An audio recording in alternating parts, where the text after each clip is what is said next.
recruitment coach today. Just for the viewers, David Bainbrigge is an engineering manager, former process engineer, then become an engineering manager, and then went on to become the vice president for Ausenco. David and I knew each other some 10 years ago when I was formerly with Ausenco, before I went out and started my own business. And David has since gone out now, and he's got his own business called, was it Refine and Home? That's right. Yeah. So today's video, like what we're going to discuss for those that are interested, is basically a little bit more about engineering management, because, you know, there's a lot of courses out there in the universities, Dave, as sure you're aware, and a lot of the international students are doing these courses for 2 years, doing a Masters of Engineering Management or Project Management. And I thought it'd be really good for them to hear from someone who's actually worked as an engineering manager, because I got to tell you, I don't know how you've done it. I've always completely admired people in this sector. So, yeah, like in your own words, David, you know, what's it take to become an engineering manager, and how did you? Well, first, thanks, Mark, for having me along for the chat. It is a really interesting topic. It comes up a few times because I think, especially for people who are coming out of the education system, it's a bit of a career path that is not well documented, not well understood. And even myself, as I went through university, it wasn't even something I'd considered, because engineering management as an undergraduate course doesn't really exist. So everyone is discipline focused, and then it sort of becomes an afterthought as to where your career could go. And it's definitely how I ended up as an engineering manager. I'd never set out early on in my career. I never set out to become one. Okay. So yeah, it's a good topic to talk about.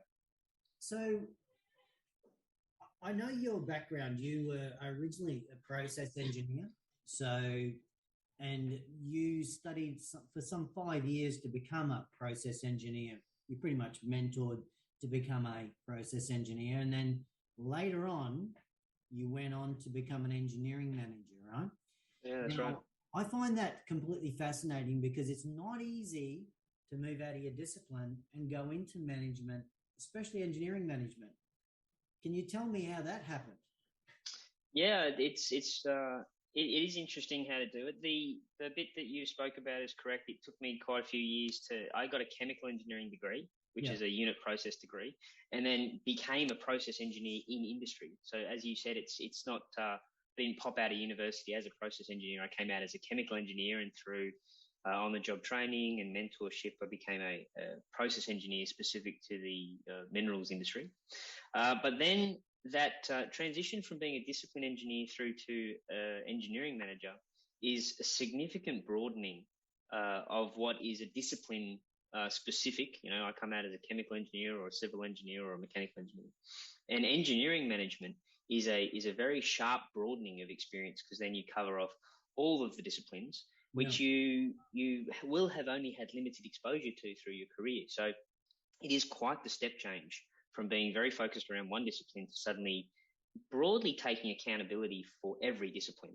And there's no gradual way to do it. You can't look after half of them. Yeah. You go from one to all. It's quite a step. So what I've seen with engineering managers is you need a very broad skill set. And because you're managing mechanical, electrical, you know, control, what process, you've got your own discipline, civil, structural, to deliver a project, and the deliverables being at times for large projects in the thousands and thousands of drawings, or we call them deliverables. Yeah. That to me, I always sat there and admired people, because you have to sign off on this stuff, and you think, how do they know if that's right? You know, it's you've nailed it. I'm not going to say it's a mystery to me, but it is always something that I still, you know, look at and think it's an amazing thing to have it all come together with so many pieces. You mentioned something there that I'd just like to echo. So your own discipline, you mentioned your own discipline, and that would be mine. It was process. It's actually a very big change in mindset to almost decide to specifically step away from your own discipline, because actually it's the one that you're the best at. Yeah. So it's the one that you're best at, you're most comfortable with, you know the most about, and actually it's the one that you need to specifically pay the least attention to. So you go from one day being really good at something that you've spent all your focus on, and then when those deliverables come across your desk, you actually need to spend the least amount of time on them because, as you said, suddenly you've got to worry about the civil, the structural, the electrical, the control, the piping, the mechanical, which are all things that yesterday were just ancillary to what you were focusing on. So it is that you almost have to give up on your central discipline to give your focus to the other disciplines to quickly come up to speed with how they all interact together. So it is a big change. And as you said, it's thousands and thousands of deliverables where that information is captured that you have to be across. I still can't get my head around it because I've seen you and I've seen many others do the same thing and completely admired it because I did mechanical, I moved into lead roles at some stage and I knew how hard that was, let alone trying to understand all the other disciplines and delivering it. Well, I guess, how did you do that? Like, at what point did you decide, okay, I think I've had enough of process engineering. I want to move into engineering management. What happened there? So it was, it's an early decision to take, I think is understanding that, you do have to be a little bit intentional around, am I going to become a technical expert in my field? Yeah. Am I going to focus my attention there? Yeah. Or am I going to broaden my attention and learn about everything else? And I actually, early in my process career, I had made the decision that technically I will learn most about process engineering on the job from my supervisors and my colleagues and doing the job. Right. But I actually took on board quite senior mentors in the other disciplines. One in engineering management, I had a civil, I had a structural, I had a mechanical. So mentoring outside of my discipline and being able to ask a lot of questions. Why, how, if I do this, what does it do to you? Why did you pick this route, not that route? And learning rapidly from mentors outside of my discipline, I think gave me a much broader base of understanding so that when it came time to step up, I'd already spent a lot of time getting exposure to how all the pieces would fit together. And that was early in my process. That was a time when I was still learning my process skills, but I'd made the decision to seek mentors outside of my discipline to help me with the others. Yeah, so you're basically saying there was no accident to you becoming an engineering manager. You set a focus and an intention to go get it, and you did it over time. Yeah, to a degree, and I think that's a really good point. Is that they're not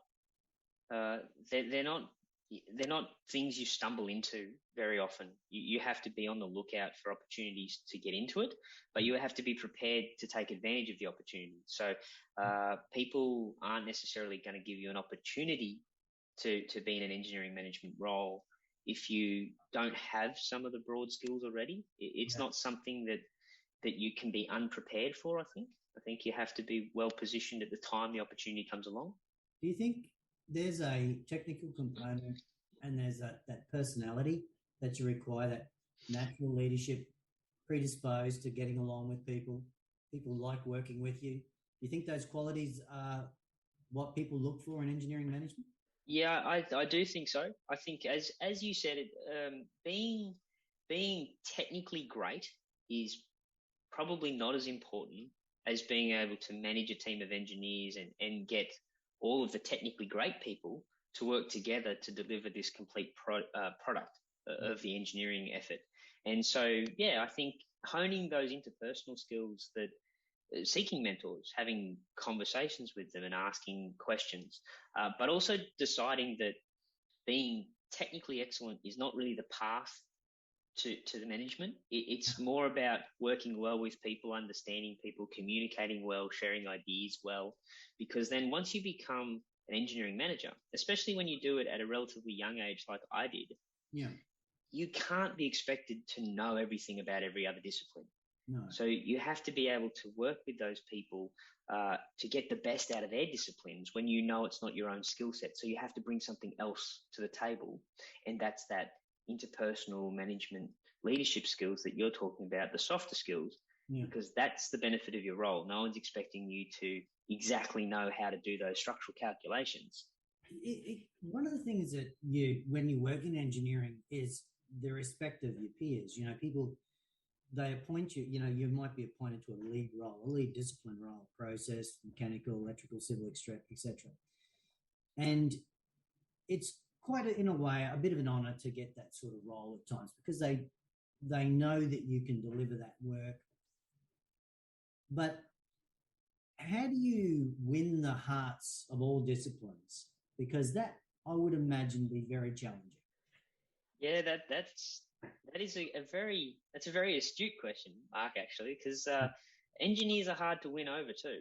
Yeah, and there's a lot of very experienced, a lot of very knowledgeable, and as you would know, a lot of interesting personalities in the engineering space. Yeah. So it is something, and I think it in my favour was because I'd reached out to these quite senior people early on, and I'd been willing to learn, and I'd put myself forward as someone who clearly didn't know but was clearly willing. That the relationships you need gets partly built naturally through that. They gain a respect for you through you being willing to listen and willing to learn and asking questions and taking the time. And so later on, those people also become some of your biggest proponents. Okay. Because they're supporters of you. They're comfortable that they've guided you through the years, so you should know at least something about their discipline, because I've been working with you for years. Yeah. So they hope that you've listened. But then when the opportunity comes up for you to step into management role, some of those people were and still are my best proponents, best supporters. Okay. They'll still say, yeah, this person is willing to put the effort in. And if there's anything he doesn't know, he's definitely going to reach out and ask. And I think that's important. I think trying to develop those relationships, as soon as you get the role, is a bit it's a bit inauthentic. And it's a bit like, oh, you're only here because you got the role and you have to be. I think if you spend the time developing those roles early on, then that becomes the network that supports your career progression anyway. This is an interesting, I often talk to graduates about this discipline, engineering management, and I say to them, it's not a job you apply for. It's something that is more or less you're appointed to. And this is what I have seen. I'm sure some people have applied to roles. For example, you could apply for an engineering manager's role in a competitive company to Ausenco, and you would probably get it, right? But usually within a company of the right size, because engineering management doesn't always exist in smaller companies. You might do a little bit of engineering management, so to speak, but it's not really delivering. You don't really need it unless you've got a large project, a large budget to manage, and you need all those disciplines to deliver the project. With you when you were working at Ausenco, which for the listeners is a mineral processing company, they specialize in extracting minerals out of the ground and turning it into something useful at the end. And it's a process, basically. How long did it take you to go from your discipline, from process to engineering manager? What was that like? Was it a 3-year, 5-year period? Yeah, for me. It was an unusually quick period. So I think it's fair for me to point that out first, because I joined Ausenco in my so I'm going to say late 20s, but in years of experience, I joined Ausenco after I had already 5 years experience under my belt. And the reason I'm saying that is that, remember we just spoke about that actually the skills that you need as an engineering manager are not as much technical. I mean, they're definitely very technical, but they're not as heavy and technical as they are in the fact that you're going to become it's the first role where people leadership and people management becomes important. And so in the first 5 years of my experience, I'd spent time in leadership roles previously, as a manager, for another company. I was very lacking in process-heavy skills, which I got from Asenco, but it was already after I had 5 years of industry experience. Now, I put that out there to just give context to the fact that my progression from process engineer to engineering manager was very quick. I really got there in about 3 to 4 years, and it went process, senior process, lead process, engineering manager. And that's almost a change in career every year, a change in seniority every year, which is difficult to achieve. Very difficult. It requires the perfect storm of the person, the opportunities, the managers. So I'd like to say first, that's unusual. So people shouldn't set their expectation to start off as a process engineer first year out of uni and then 3 years later be an engineering manager. So it was still, by the time I was engineering manager, I was getting close to 10 years experience overall anyway. And it's a mix of technical experience, leadership and management experience. And how you get that through the 10 years will vary per person. But for me, the reason I say that is that I got a lot of my interpersonal management skills up front before my technical skills came in later on. That's interesting. Which is a little bit about face from what people will mostly do. Yeah, right. So from your perspective, if you were giving advice to the young up-and-coming discipline engineers, any of them, what would you say if they wanted to move into engineering management? What advice would you give them? For me, I would consider that make the decision that that's something you want to do. It has to be intentional, and so it's not going to happen by accident. And once you've decided that you would like to not be a technical engineer, then you have to focus on expanding your experience more broadly. You have to look at the gaps in your capabilities and experience around that leadership management piece. Yeah. And then you have to go out and get the experience, because engineering management, as you said, you kind of get appointed to it, and it's appointed broadly around capability. Yes. And so it's a very difficult role to get into if you haven't been one before, which is why the appointing part, as you said, for me, with the experience, I could go and apply. They'd look at my resume and go, perfect. But even if you're a lead mechanical engineer, very experienced, very technically great, you've led a small team of mechanical engineers, it's still quite the leap to appoint them into the engineering management role. So finding ways in from a career perspective with experience, broad experience, some area management, some study management, trying to get the breadth to be able to demonstrate capability before getting appointed, for me is probably the most certain way to get there. So this comes back to this business, refine and hone, which is your business. Is this one of the services that you'll be providing? Is this something that you're willing to take people on to sort of show them or help them refine some of those skills to move across? And is this something you want to do, David, for your clients? Yeah, definitely, Mark. So that's one of the things that I really want to do. It's one of the things I'm passionate about is taking people who have the capability and the desire to build a career that is not just purely technical, and start looking for the inflection point in their 5 to 10 years or their 10 to 15 years, depending on whether they're engineering management or corporate, to find that inflection point where they've really got enough technical skills now to start working on the next step of their journey. So, working with people to say, well, these are the type of interactions you need. These are the type of other mentors besides myself that you need to prepare yourself in a way that will make you a natural choice when someone's appointing engineering managers, or will put you in a good position to be able to apply and demonstrate the capabilities that they're going to look for, even if you haven't done the role before. So they're the sorts of people that I really enjoy working with. I've worked with a lot of people inside of Asenco and outside of Asenco to take them from technical engineers or technical leaders into people leadership roles. But I do believe that it needs to be quite intentional, and you can't just keep getting better at your engineering and hope that you're going to fall into engineering management. It takes a time when you stop getting better at being technical, and you start working on the areas that are your other weaknesses in your portfolio to gather the wider skills you need to move into management. And I think it's important, before we wrap it up, I think it's important to realize it's not for everyone. I think it's something that you either want to do or you don't. You don't even have to explore it, because if you're a good technical engineer, there's nothing wrong with that. It's perfectly fine. But I think it's an urge for some people. I think they do feel they have that ability to communicate in a different way, and they want to express it in some way, shape, or form, whether it's project management, construction management, engineering management. But for the sake of today, it's engineering management.